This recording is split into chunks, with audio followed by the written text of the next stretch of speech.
Sussex improved their chances of finishing the summer in the top 3 of the LV County Championship after they moved ahead of the champions Durham on a weather-affected second day at the Brighton and Hove Jobs.com ground. Thanks to an exceptional and powerful unbeaten 74 from Wright, Sussex began the second morning on 186 for 5 in their first innings for a lead of 22. Wright started off as he'd left off on the previous evening. He dominated a stand of 103 with Ben Brown when Wright had his stumps rearranged by Chris Rushworth to go for an exhilarating 87, an innings which had completely altered the nature of this match.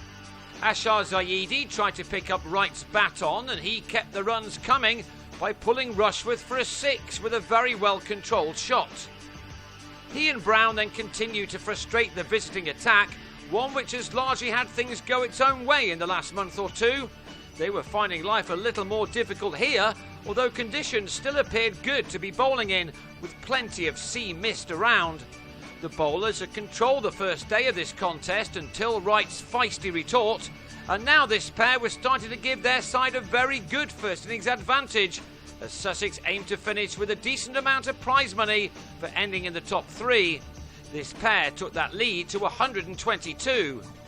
Zaidi moved nicely on to 45, but then he edged Ben Stokes to Scott Borthwick before the batsman made his feelings clear about some things that he believed to have been said to him while at the crease.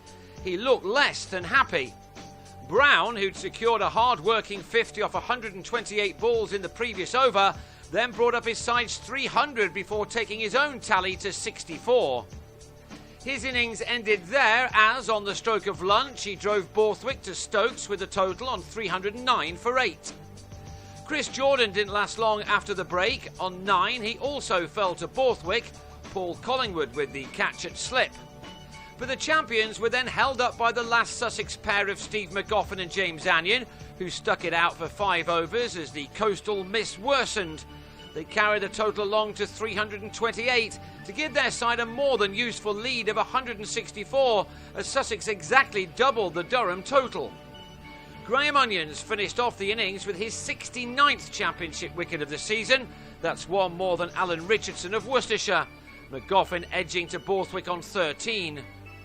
That miss then closed in some more after 2 balls of Durham's second innings, and that was that for the day, with the visitors having to start again on the third morning. They currently trail by 162 runs.